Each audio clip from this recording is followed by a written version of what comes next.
Wow, what a journey you've made. And here's the good part. What can you use integration for? There's some exciting stuff here. Let's have a look. This is a fundamental theorem. I hope you remember that idea. And we can find areas under curves. That's how we all started. Back there with the fundamental theorem of calculus in the last presentation. What's this then over here? Oh, I think you might recognise that. That's a little motion diagram. Do you remember that? We'll have a look at that again. And, curves here with an area between them. How would you do that? Or when the area is sometimes above and sometimes below the axis. That could be an exciting one. Well, are you ready? Let's go and have a look at those motion problems again and see what we can do with them. And the screen clippings here are from Hayes and Harris, a math studies book. So that's a handy book to have by there. Let's have a look at this diagram. We are looking at the motion of a body. Do you remember? S of t equals, and then velocity equals s dash t, or its derivative, and then the acceleration as a function in time is the further derivative of velocity, and so on. So guess what? If we land you with a velocity expression, you're going to have to integrate back to get the displacement. So that's where integration comes in. And in any test or exam on the whole course, you could expect to really have to go both ways. Integrate back to displacement, differentiate on to acceleration, and be able to do those. Here, of course, we've got the body changing direction, and the important thing is, if you want the total distance travelled, it's not the displacement at the end minus the displacement at the beginning. You've got to check out how many turning arounds that have been going on in the middle there to get the actual total distance. If you just take the end displacement minus the first one, you'll get the total displacement, or the change in displacement, but not the total distance. We must include this reversal of direction if we're going to get the total distance. Are you ready? Let's do some and come down and have a look now at this idea here. The velocity of p, a point, and this is linear motion now. We can only do this going in a straight line, where the velocity changes are either to the right or left, only linear motion. And here we've just defined the derivative of displacement is velocity, derivative of velocity is the acceleration. So that's just a revision of what we've done there from Hayes and Harris. So let's have a look at an example. And we're going to land you with the velocity of the body for a start. So you have not got displacement. How far does it travel in the first 4 seconds? Well, we better find out when it stops. So we're going to get the the derivative of the displacement is t, take 3 here, and we know that, and we've got to go back. So the velocity, where's it going to be? 0 at 3, and we can plot a little sign diagram. From 0 to 3 the velocity is negative, and from 3 onwards it's positive. So now this is the line we want here, isn't it? We want to find the displacement and go back, so let's integrate it. Don't forget, we don't know the unique function whose derivative is t take 3. We only have a family, and we don't have any information we're not told what the initial displacement is, so we don't know c. So we're going to have to work in c land here all the time. Now, the displacement in the first 4 seconds, let's sub 4 in, and if we took away 0, we would get a displacement of neg 4. Okay, but that it's such a change in displacement. That doesn't allow for the fact come up here that at 3 seconds it reverses direction. Okay, so it's not the total distance travelled unless we look at accommodating that change in direction in the middle. So let's look at t is 0, t is 3, and t is 4, and plot the body out. So t is 0, S of 0 is c. We don't actually know precisely where the body starts. Sub in 3 where it stops. It's gone to the left, we knew that. And then sub in 4, it's gone a bit to the right.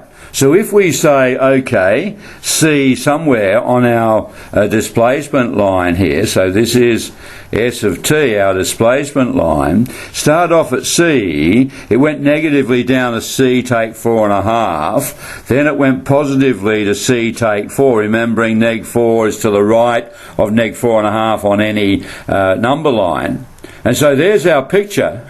And what's the total distance? It's this distance here, that's 4.5. Remember, displacement's got direction, but distance hasn't. And then this is a half. So it's 5 centimetres. It is not neg 4. That's a change in displacement, where we're looking at a direction along the displacement line there, positively or negatively. It does not incorporate this change in direction or total distance. So do you remember this stuff? We did this, excuse me, back in the motion application of calculus. Okay, come on down and let's see if we can do a summary here, just a little summary of what we must do. So you might take this down as notes. We're finding the total distance travelled on a particular interval, and we're given the velocity. Okay, so here we're going to draw a sign diagram for the velocity, put it equal to 0, and find its sign. Integrate the velocity, so we get that function displacement, and then find S of A and S of B, and find S of t at every time where there's a direction reversal. That's the beginning and end of this interval. So sub in that one into the S plus C. Remember, S will have a plus C on it, and any point at which there is a direction reversal. And it's draw a motion diagram. This is a little bit of the displacement axis, S of t, and you're going to plot where the body is going, starting, reversing, etc. And then from the motion diagram, add up all the pieces, remembering that the total distance is not accommodating direction. When you look at the displacement, that allows for direction. But total distance, you add up all the pieces going in each direction. Okay, let's do something with it, and here's a little problem now. So, particle moves in a direction with velocity function, this one, how far does it travel in the first 4 seconds? So first of all, we can factorise that, because we want to put it equal to 0. We find the body stops at 1 and 2 seconds, and we've got a sign pattern here by subbing in values, if you like, in here, in each of the intervals. Or you could say this is a quadratic, and therefore it's going to be positive, negative, positive, because it's a convex or concave up parabola, if you like, has that sign pattern. So we can see it's reversing direction here, so they're going to be problem spots. We're going to have to break the motion down to get the total distance in that region. So let's now say our displacement is the integral of this function. We do it power by power, and don't forget the c. So this is not a unique function here. There's a family of functions whose derivative is that v. Okay, now let's plug in 0, because the first 4 seconds, so from 0, so it starts off at c, plug in the first stopping point, and get c plus 5, 6, the second stopping point, that one, and then the final point. So this is not just s of 4 minus s of 0, that would be the change in displacement. There's a lot more going on here, so we're not interested in changing displacement. We want all this distance in here. Let's plot it. Here it is. Let's say that is c. Then it's moving off positively to c plus 5 on 6 at t equals 1.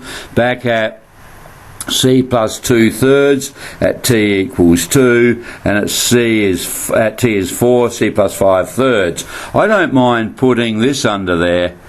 You know, t is 0, like under here, and this is t is 1, just to remind you, in terms of time, where the body is travelling on that displacement line there. Okay, let's add up the pieces. What's the first journey? From t equals 0 to t equals 1, c plus 5 on 6 takes c. The second journey is from t equals 1 to t equals 2, c plus 5 on 6 takes c plus 2/3.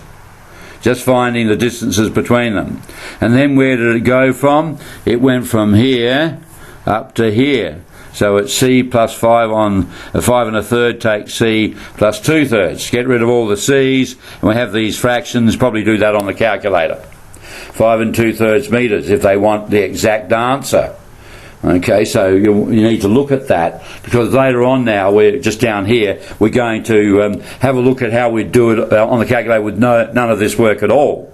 So this will give us our exact answer algebraically, no calculator. How would we do it if we wanted to do it more quickly with technology? Let's come down here. We could do this.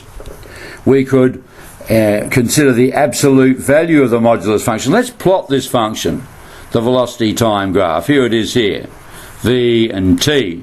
We know that the total distance travelled is the area under the curve. But look out, this has gone negative down here. So that's our problem, isn't it? We have to watch this reversal in direction.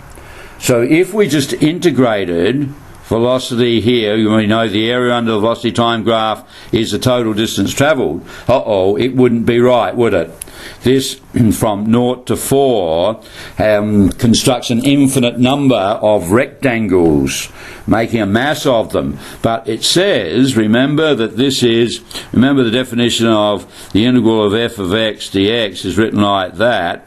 Why? Because the height of the rectangles was a function value, and this was delta x, and we're summing them. Hey, the height of the function values here will be negative. Right, they'll be upside down. The f of x height there will be under the curve. That's our problem. Can you see that? That this integration now goes awry, because that's summing an infinite number of rectangles. It will do that, but we have to know that those rectangles in that region will give us a negative answer. So what's the way of doing it quickly? Well, then we can say, well, let's make those rectangle heights positive so that we are accommodating that region in there. And how do you do that? Well, if you take the absolute value of a function, absolute value or modulus, it makes a function positive or above the axis for all t. So this would be the graph of the absolute value, or we put that there, that's the sign with technology or with calculus in general, with number in general, and now it does this. It actually makes a function positive throughout the region. And so we can just use that then, integrate that. Okay, so that's an interesting little variation there. Okay, so we could use that idea to find our answer. So let's have a look. Here we are. I've got two calculus forms here. Okay, let's do the first one. We go into run mode and we get this screen, and then what we want there is to do some calculation. So we hit options in here. Can you see it? Options in there, we get this window, and then we want to do a calculation, so we hit F4 in there and we get this window. What calculation do we want? We want the integral, so we hit F4 in there and we get this window where we're ready to enter our function, but we want to hit options again, because what we need is to bring up absolute value, which we now have to hit number, which is F4. Now we have it, there it is. We want absolute value, so we hit F1, okay, and it pops up, there it is. So now we're ready for our entry of our function within the modulus or absolute value sign, which makes the function positive through that region. So we now back up here, enter in there our function, then hitting the key here, this key, it will pop on to there, 0, and then hitting it again, it'll go to 4, and we've entered it, and therefore when we do that and hit execute, we get our value 17/3. Okay, so that's our answer then. So this has done solve the problem for us of the bit under the curve here. Okay, we were coming down and going up there, something like that, and we have covered that by making it like that, making the rectangles stand up and have positive height and not come to a negative area. Okay, that's in run mode. You already know that you can do integration in graph mode. So let's come down and have a look at what the graphing approach does. This isn't bad, because quite often in tests they will ask you to graph the function, so you'll have it on your calculator. So the first thing here is if we go to graph mode, first of all, there it is there, and then we need to enter a function with absolute value, so we're going to hit options again. Okay, options, and we come up with this window, and this time we have our number there, so we want to hit F5, and here it pops up. There's the one we're looking for. Notice you have to put this in before the function, and so we want absolute value, so look down here, that's F1, hit F1, and there we have it popping up there. Okay, so now we're ready to enter our function in here. So over here in the next screen, we've entered our function, and we hit execute. We make sure the view window's right. I think initial would do here.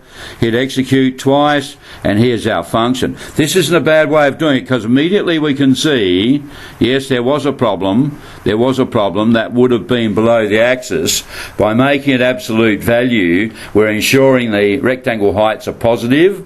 Okay, so what do we want to do now? When we've got that, we're going to go to options again, hit that one. Sorry, no, we're in graph mode. I made a mistake there. Let's get rid of that. We have to hit Shift and G-solve, F5. Okay, so that we're going to solve this graph. We get this window over here, and we haven't got what we want yet. We want the integration, so go to the next window, and there it is. So in graph mode, sorry for that little flick there, Shift F5 to G-solve, and on the last window, there's our calculation there. So we're going to choose that by hitting F3. Okay, coming down, a lot of work here. It's worth it though if you can do it quickly. And here we have, they want us to designate a lower value, so just hit 0, and this window will come up. And that's the lower value. Hit execute and put in the upper value 4, hit execute, and here we have it here. So we've done that before in an earlier presentation. Lower is 0, upper is 4, and we get the shading. It's what we want. We can see it's a total area because here we have overcome that idea of that being under the graph, the negative value, and we have made them all positive rectangle heights. Please remember now, this is going to come up again, the integral from a to b of f of x dx equals that area giving function f of b take f of a, but this is the fundamental theorem. Does it always equal the area? I think you can see, no, it doesn't always. This is a product of the this is reminiscent, rather, this is summarising what we did with the infinite number of rectangles of height f of x times width delta x. But this rectangle height has to be positive to give a positive answer, doesn't it? So if a bit of the curve goes under the axis, f of x goes negative, and it won't be the total area. We have to watch that behaviour integrating across a region. This is always true. You can always do it that way, but whether it's got an implication for the total area is now becoming a different issue. Okay, so the fundamental theorem of calculus is this thing here, evaluated across the interval, but just check that that also means the total area. All right, let's go down now and have a look at 6F. Okay, here's some problems, all motion problems. So have a look at some of the easier ones, maybe this one. You could do all of them if you've got time. I would particularly look at things like this one here, where you've got e. The exponential log function is very important in this course, so you try those harder ones. Okay, we'll just go down and have a look at the rest of them. 5, 6 and 7, some interesting ones here. Focus particularly on the ones with e. Okay, Pause the presentation, have a go. The solutions are coming up right now. So here we go. Question 1 and 2. Again from Hayes, and Harris. And question 3, hang on, we'll just see if we can get question 4 up. Or most of it. We'll just go and do question 3 there. Okay, going down to question 4. See if we can get all on screen. There's question 4. That's the one with E, must do. That's a must do one, that one. Question 5. Question 6 and 7. 7 is a must do, that's an E. Alright, are you ready? Let's move on to some more exciting applications. Let's have a look now. A little bit of revision about the definite integral. I think I've already done this with you. If we have a function there, which is the antiderivative of f of x, that means the derivative of f of x give big F of x on an interval. It's continuous on the interval. Then here's our fundamental theorem of calculus. You evaluate that antiderivative of one point minus the other. Okay, and this is how we read it. It is the integral of f of x with respect to x. It's reminiscent of integration, a whole mass made one whole of many rectangles, and we're summing them. This is a very important sign. We're summing them to make a big whole mass, so it's called integration. Integrating, making a whole from one end to the other, and this is the reminiscent of the height of the rectangle times the width. Let's just review that. This is very important if you want to understand mathematically what's going on here. We said from A to B, what did we want? We wanted an upper and lower rectangle. In the end it became a mass, so we could consider this height. What's the height on a graph of y equals f of x at any point? It's f of x there. Let's say f of c or something. That's its height, and we said this was delta x. And we did an infinite number of them. So we summed an infinite number. Okay, you remember it? And so f of x, hang on, let's put this down.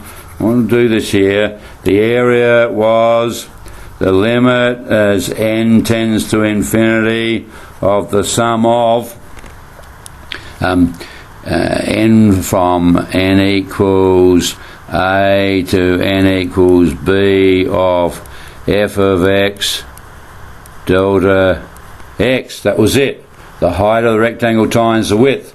And that became, the limit of that is an infinite sum from a to b of f of x delta x. So that's what it was reminiscent of.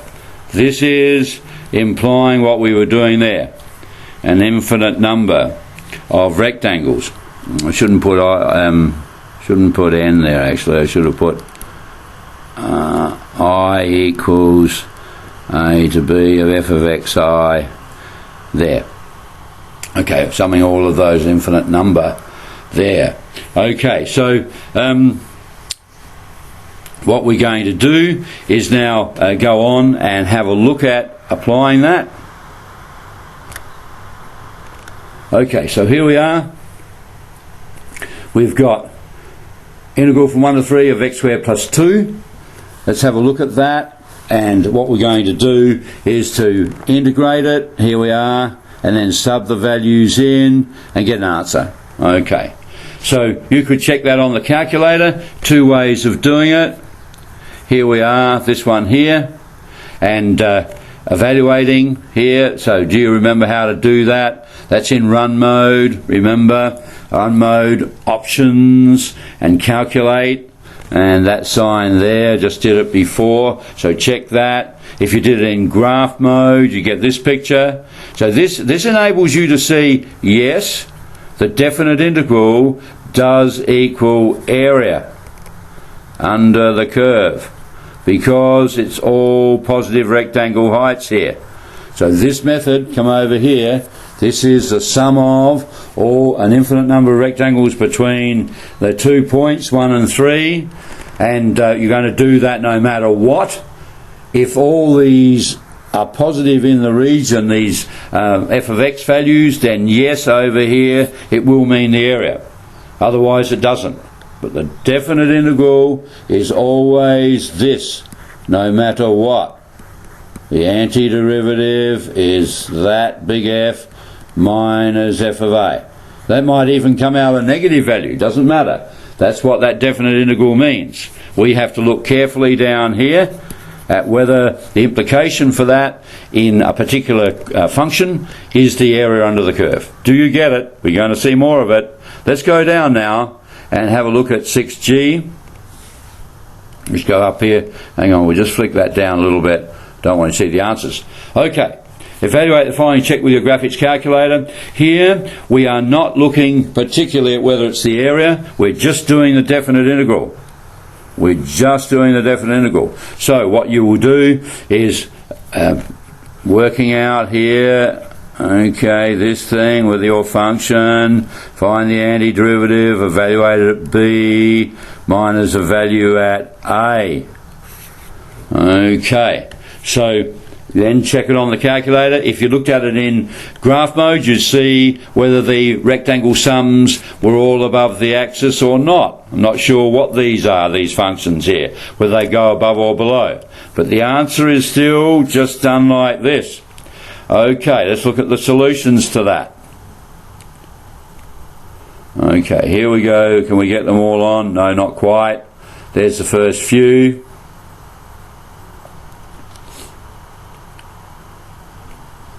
So if we can get the rest on now. There, KL. You go through the process and you can check your answer with technology. Okay, let's go on. Here's the next one. So we've got a couple of integrals up here and we're going to evaluate them. Now, this time we have a problem, don't we? Because we can't integrate a quotient using a quotient rule. So what we're going to do is use substitution. Now I want to set this one out a little bit differently here. I don't like this process here.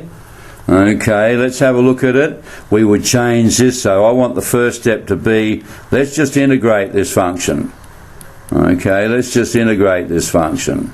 And then we'll put in the limits, make it a definite integral. We're going to do this. So what we're going to say is let u equal what? X squared take 1, because we're going to call this integral 1 on x squared take 1 times x dx. Can you see that this is partially the derivative of this? So let's let u be the thing whose derivative is present. So du by dx equals 2x. So now my integral is equal to the integral of 1 on u du by dx dx. I'm formally recognising the chain rule here. Okay, so in the next step I'll put that in brackets. This is equal to, right, the integral of 1 on u du. And what's that? That's because of the chain rule. Okay, that's the chain rule. Because what we're saying is if that derivative is present with respect to x, we can just worry about this function. We don't have to worry about the x contained within it. We're saying we'll integrate just that function as if the variable is u, which is ln mod u plus c. Okay, so now I would go to the idea of the definite integral. So now we can put down the integral from, well, sorry, we haven't finished that. I'll put that back in xland. So this is ln mod x squared take 1 plus c. Now our integral is the integral from 2 to 3 of this function. So now we can say that equals the integral, it equals a value ln x squared take 1 from 2 to 3. You don't need the c now because it's in both the function values at 2 and 3, and then evaluate that. And you're going to get the same value, half ln 8 over 3. What have they done over here? Well, they've changed it. I think I've made a mistake there, haven't I? Because du by dx was 2x. So here we have x is a half du by dx. Yes, left that out. So there's a half out the front of all this. Okay, that's better. Okay.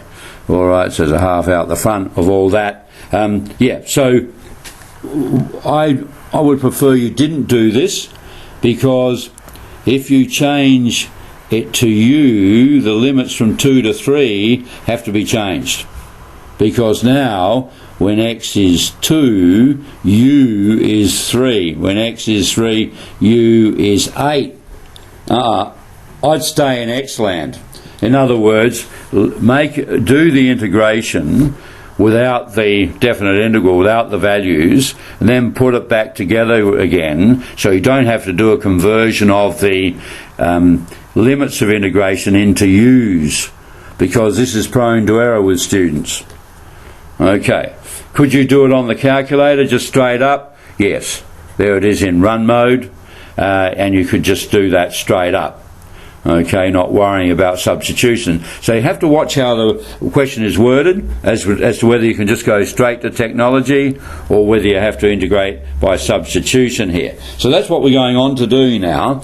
Definite integrals, or the fundamental theorem, where the function has to be integrated using substitution. Let's go down and see if we can have a look at this one. I made a bit of a mess of that one up there. So here's our function. I think it's nicer to go integral from, well, leave out the definite integral part, x squared plus 1 to the 3 by 6x. Change the quotient to a product, so you're starting to look at recognition of the chain rule, and then this is x squared plus 1 to the neg 3 by 6x dx.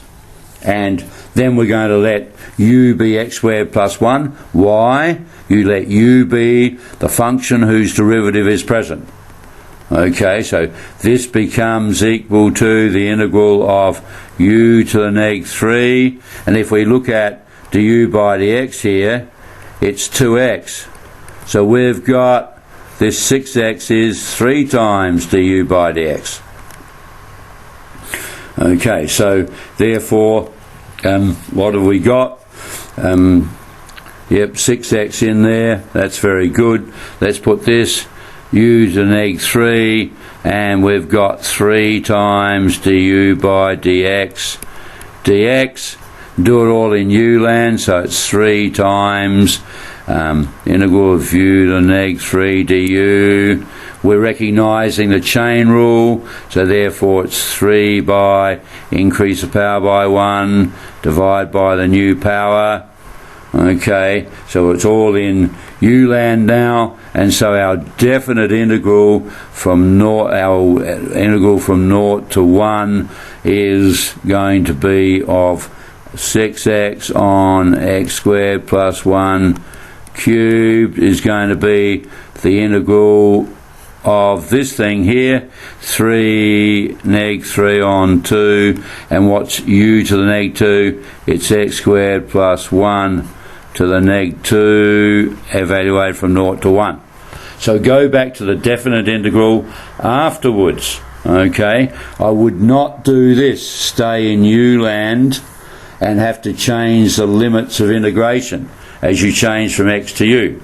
Go into u land, get the integral, revert it back to x, and so using the same limits of integration there.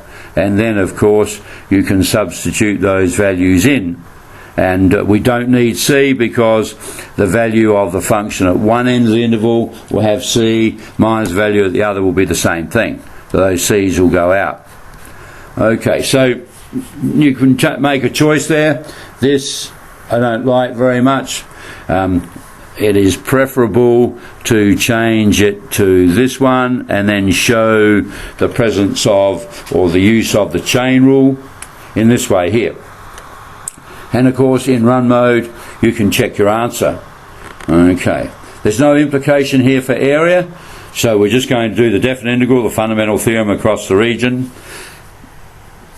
and come up with an answer. Okay, so choose what method you're going to use here. They're the same idea, but this idea of changing the limits of integration because you've gone to u and not come back to x, I think is a bit dangerous. Okay, all right, away we go. Let's have a look at question 2 and 3. I think you need to do all of these. There are some interesting ones here. Okay, make a choice of how you're going to handle that definite integral. I think the best steps are, number 1, forget the limits of integration, just do the straight integral and use substitution here if necessary, because any product or quotient has to be changed to a product, and then you're looking for the chain rule. Use substitution and express your answer in terms of x. Okay, and then evaluate. Don't stay in U land and have to adjust the limits of integration. Express in terms of evaluate, that is, you're here returning to the definite integral where you have limits on it and you're going to evaluate it. But I would do the actual integration with substitution first, then return to x, and then do the definite integral. Okay, something like that is safer, and it's good mathematics to see what's happening there. Alright, so have a go at those, and I'm going to show you the solutions now.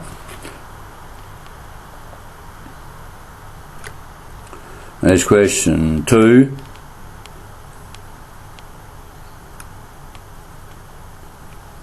More of question 2. Let's come up here a bit.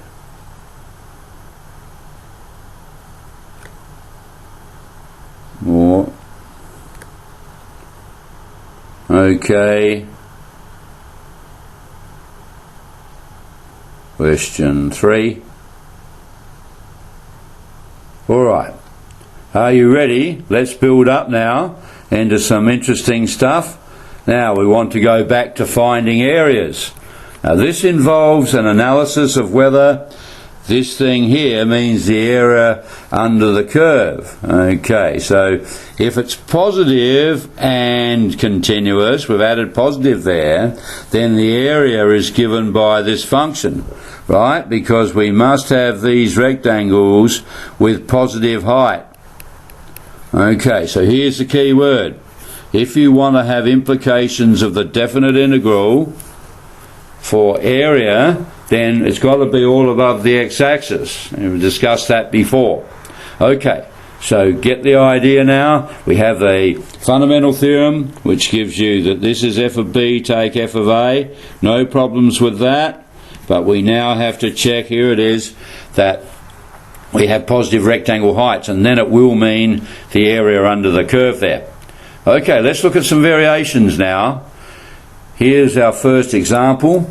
The area, the region enclosed between y equals x squared plus 1, the x-axis, and these two values.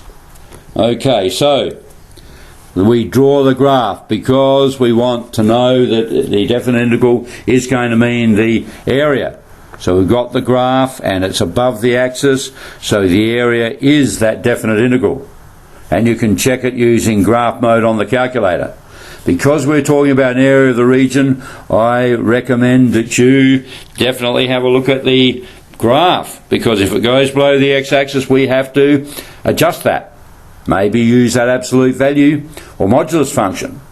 Okay, so now what are we going to do? We're going to integrate these two terms, x cubed on 3 plus x, evaluate at 2 minus 1, there it is. Be careful, use brackets so that you subtract all of that quantity there, and we can then say that definite integral does mean area, so now we'll have units squared for an area problem. The straight definite integral does not have any units to it like that, okay, but where we're making an implication for the area, it does. Alright, let's go down and have a look at 6h. So here use technology to check your answers, and you also need to check the graph. The graph here must be looked at to make sure you've got positive rectangle heights. Okay, and here it says above the x-axis. You have to draw the graph of that and find the limits between which the graph is above the x-axis. All right, I think you should do most of these now. And you can use technology to check the graph, and then to check your limits, and to make sure you're talking about positive rectangle sums, so rectangles that have got a positive height. All right, let's have a look at the answers. Okay, there's the first 4 parts there. Have a look through. They've drawn graphs. You can check this with technology using graph mode, probably preferable here. Remember, because you want to make sure the definite integral is giving you a correct area. Okay, E through H.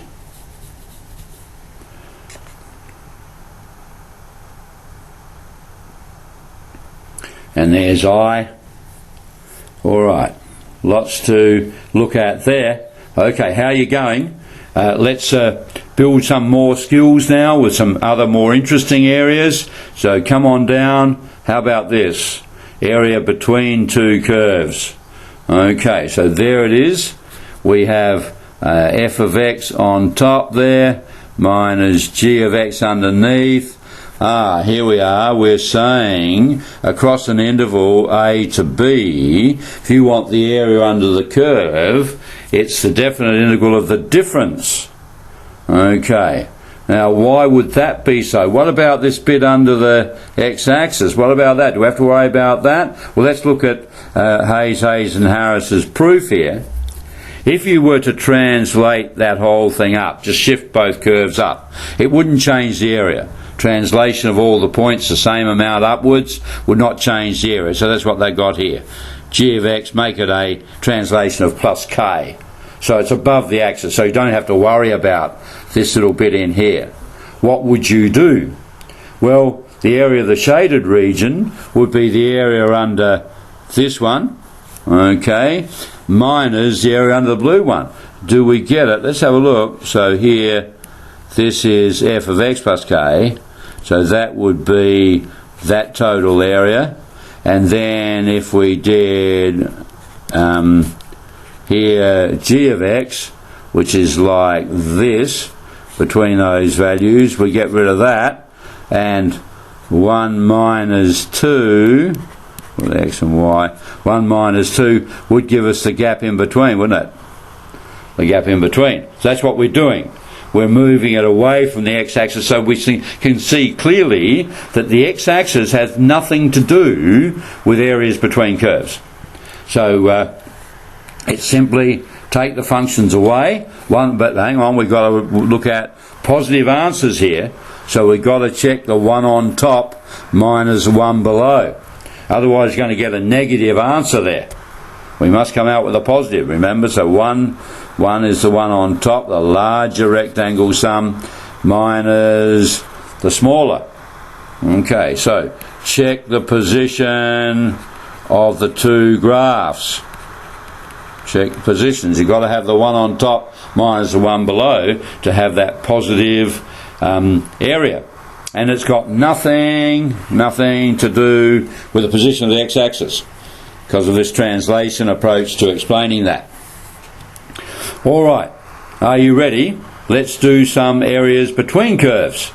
All right, so coming down here, let's have a look at an example. Got a bit of technology hanging on the side there.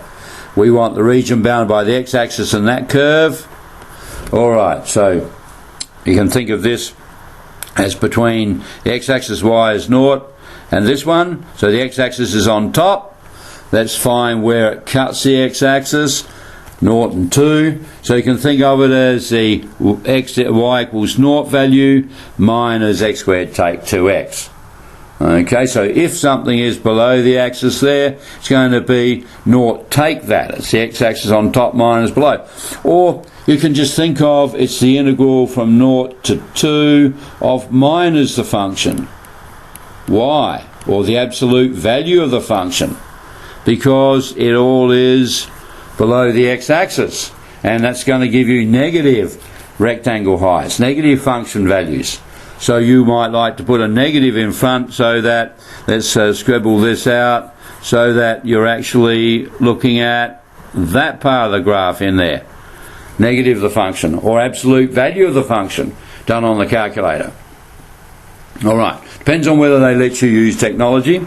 Let's do it in run mode, here it is. But integral from 0 to 2 of negative the function, or here you could have used absolute value of the function, okay, to make sure over that region you're talking about a positive value.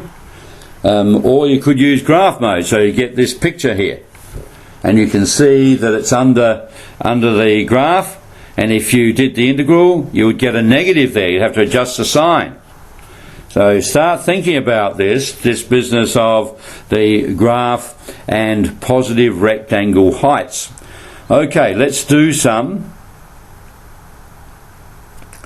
Now, we've got the x-axis and the curve, and those two, and the x-axis is the part below the x-axis, and from x is 1 to 2. So you need to check the graph in each of these instances. As soon as a graph goes below the axis, what are you going to do? Like this. Then you must look at positive rectangle height. So to get this, it's either 0 minus it, or simply the integral of minus the function, so that your rectangle heights, if you like, are positive there across the interval.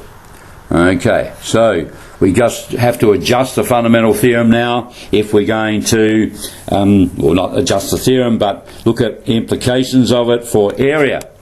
Let's have a look at some answers, have a go at these, and let's go down to the answers.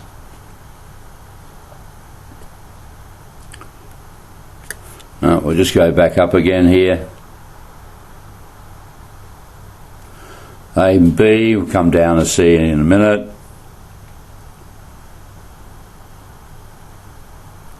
Okay, C and D.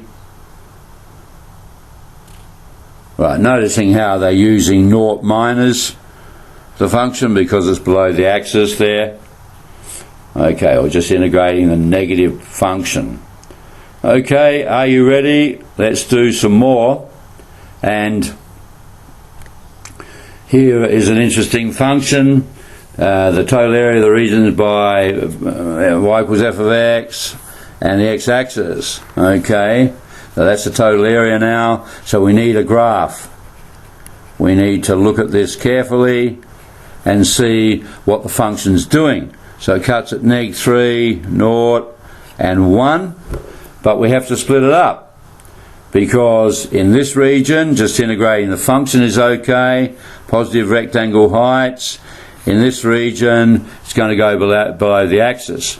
So if we just integrated across the region from -3 to 1, this would be positive and this area would be negative, and we'd get the difference, A1 and A2. If we integrated from -3 to 1 of the function, the overall answer would be A1 take A2. We don't want that. So we have to split the interval from -3 to 0 of the function, plus from 0 to 1 of negative the function there. Okay, so the idea here is that's a lot of work going down there. We can use modulus to shorten the work. So we could just integrate it across the region and take the modulus of it. What would that do? Let's go back to this little region here. If we took the modulus, it would be turning the function up like that. The calculator would graph across that region all positive values here, and that's what this does. The absolute value is here, modulus or absolute value is making the function have a positive value in that region. Absolute value, yeah, okay. Alright, so just make sure that you have got that then correctly there from -3 to 1. across that region. Okay, what do we got here? Okay, so we try not to do all this calculation here. I've just seen an error here. Have a look. I've entered the function incorrectly. Should be x squared plus x cubed plus 2x squared take 3x. So this answer here slightly different here. So you might just check that. Okay, that's a different function there. Alright, so use a modular sign if you're not sure of its behaviour across the region, if you're allowed to use technology. If you have to show you're working or without technology, unfortunately you have to do all this work. Alright, let's go on and do some. Okay, so these are functions where you have to check the graph so that you can split the interval to check whether it's above or below the axis. Okay, now you could use absolute value, but let's assume they might ask you without technology or give exact answers or explain it, show it algebraically. So I want you to look at the graph, split the interval and do two definite integrals, and then check maybe with the absolute value function. Okay, have a go at those. We'll go on now to the answers.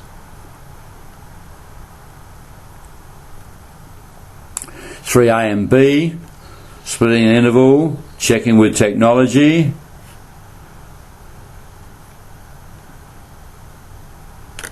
And then C, interesting one, 3 parts there, integrating the negative function. Okay, let's look at some more. Now, between two graphs, x plus 2 and x squared plus x take 2, need to draw a graph because it's the one above minus the one below. So we get a positive area. So we can see x plus 2 lies above x squared plus x take 2 because we're talking about the region enclosed. So we need to put the two functions equal to find where they intersect, plus or minus 2 here. And so we're going to integrate across that region of the one on top minus the one below. So we're going to get a positive area. Okay, we don't have to worry about the position of the x-axis here, as we discussed before. So we simplify the function, then we integrate it, 4x, take x cubed on 3, and then evaluate it from neg 2 to 2, which is the value at 2, minus the value at neg 2. Watch the subtraction and use a bracket. That's important, otherwise you're going to mess up the negative signs there. So we get 10 2/3 units.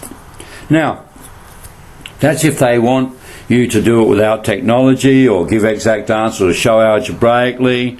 Otherwise, what would we do? Well, we just take one function minus the other and put the absolute value there.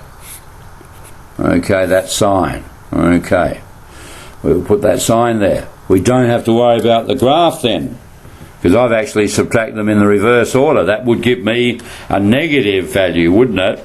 Because I've got the wrong one on top. But don't have to worry, just put the absolute value of the difference. That's the quickest way. You avoid a lot of work there. Or of course, you could put it in, put this line in run mode and do that as they have here on the TI, do that in run mode. But if you're going to use technology, the quickest way is over here. Don't worry about the functions at all. It's just one minus the other within an absolute value sign, and then the calculator will fix that position for you. It will give you a positive answer. Alright, let's do some. Here are a number. I think you should do most of these. Anything with E in it is very, very important. Big focus in this course on the exponential and log functions. Have a look at those, 4, 5 and 6. And this one is an important one because they're saying you may not be able to integrate something directly, but perhaps you can look at the geometry of it and come at it from a different way, from a different point of view. All right, let's go down. 7, 8 and 9 are more talking about the meaning of the integrals, and what you're talking about here is you must have a positive rectangle height, mustn't you? Otherwise you'll get a negative value. You have to adjust your definite integral so that it does mean an area. Okay. Have a go at those. Let's look at the answers now. Oops, hang on, we've still got a couple more here. 10, 11.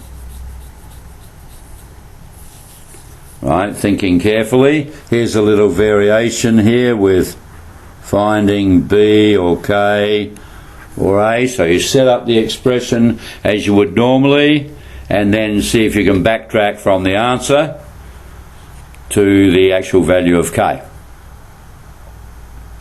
Right, here go the solutions. Okay, so let's have a look there for A and B.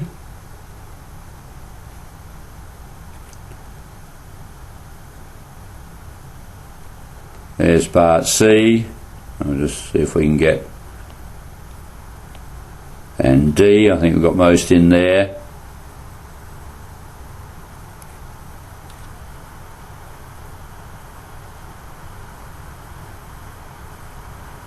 E.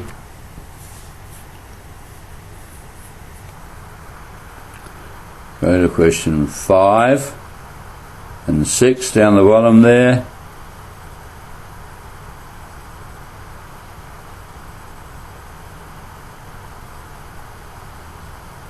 Seven and 8. Noticing in these, you just go through as you would normally with a K there, and then gradually solve it as you substitute in. Come down to 9 and 10.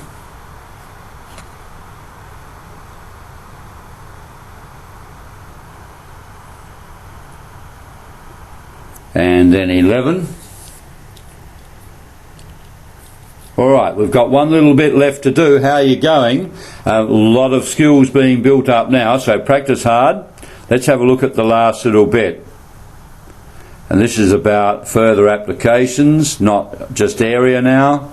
And so sometimes you might be given a rate of change of something. The marginal cost is given by the rate of change of cost per earn, or per thing being manufactured. Making X earns per week. The marginal cost is a change in that cost dependent upon the number of earns. So it's that derivative there. So this has really got sort of an economics bent to it, and rates of change and marginal cost are economic ideas. Okay, so here we have given a function, and what we've got to do is to find the derivative. Here we are, and then we want to go back and find the cost function. Okay, so what is the total cost of producing 100 earns per week? So let's integrate it.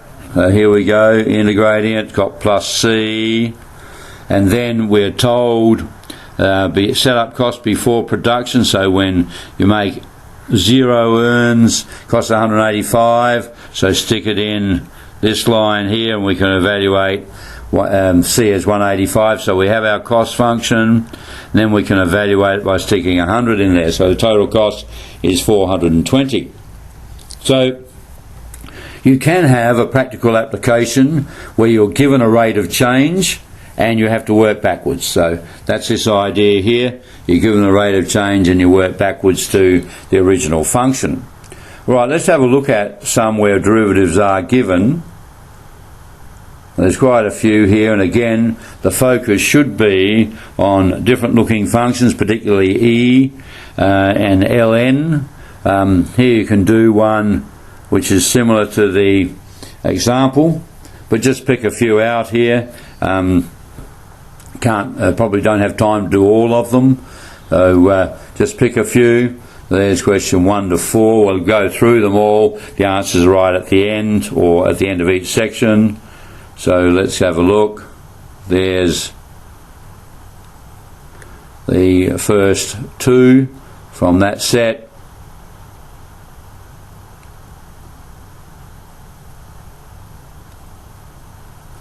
Three, and we've got a little bit more to do with 4 there.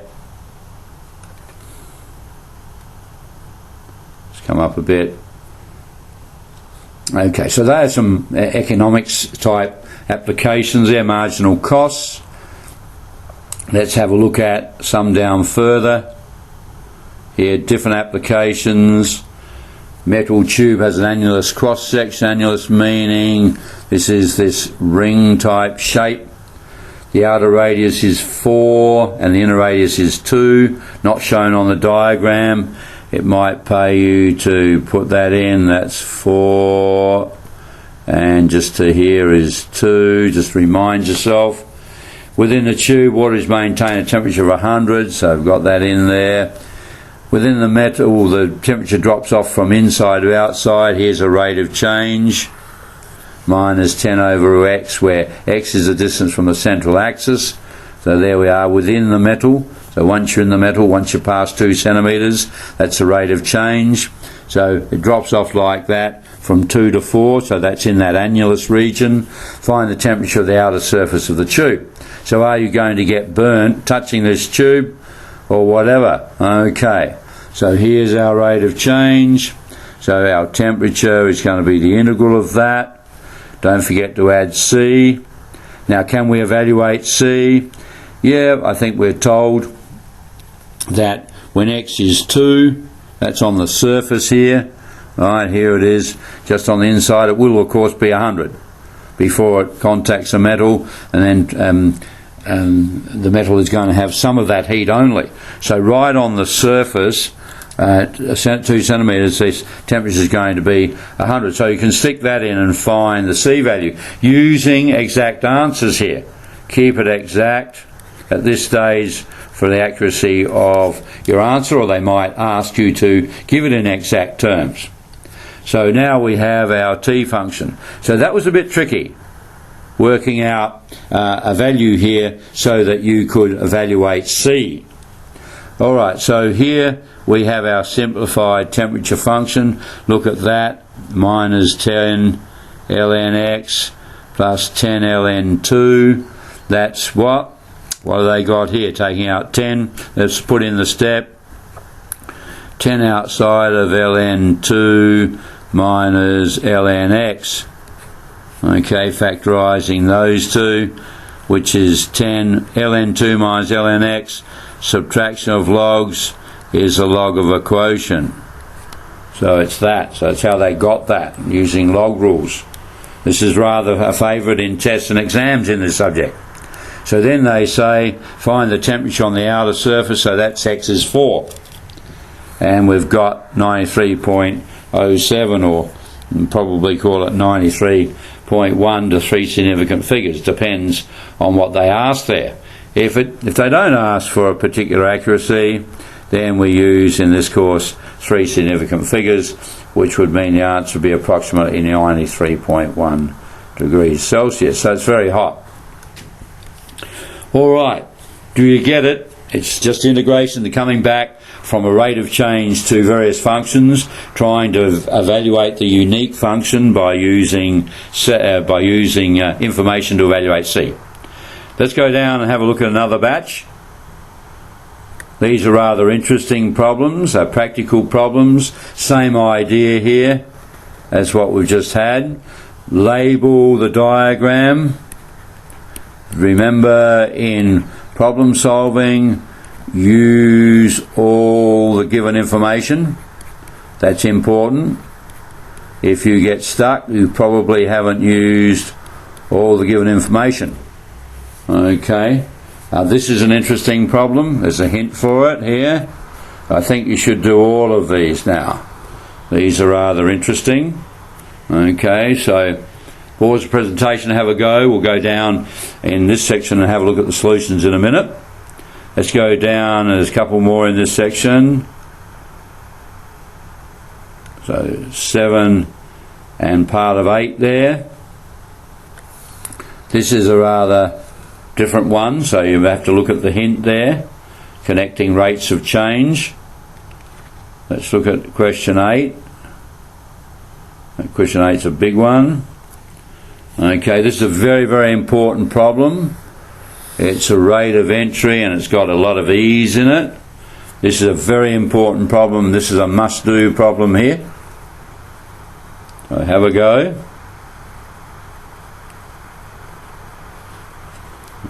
That part 8's there. And let's have a look at question 9. And part of question 9, this is the important problem. Again, another one with E and a surge function. That's a popular function in this course. That's down to 9E. And we'll just bring up F and G. We've got a little bit left there. F, G and H. It's quite a big question.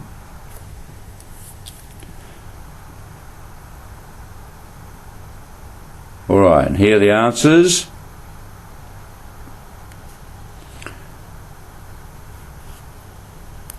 Five and part of 6.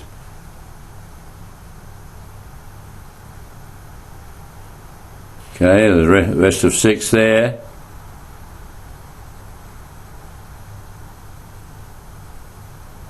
Seven.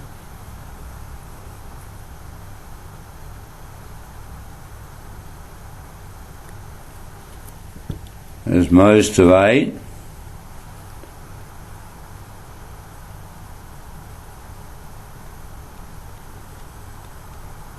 That's the rest of 8 then.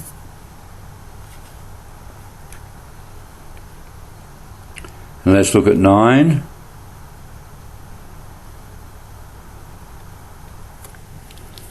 That's all of 9, I think, there.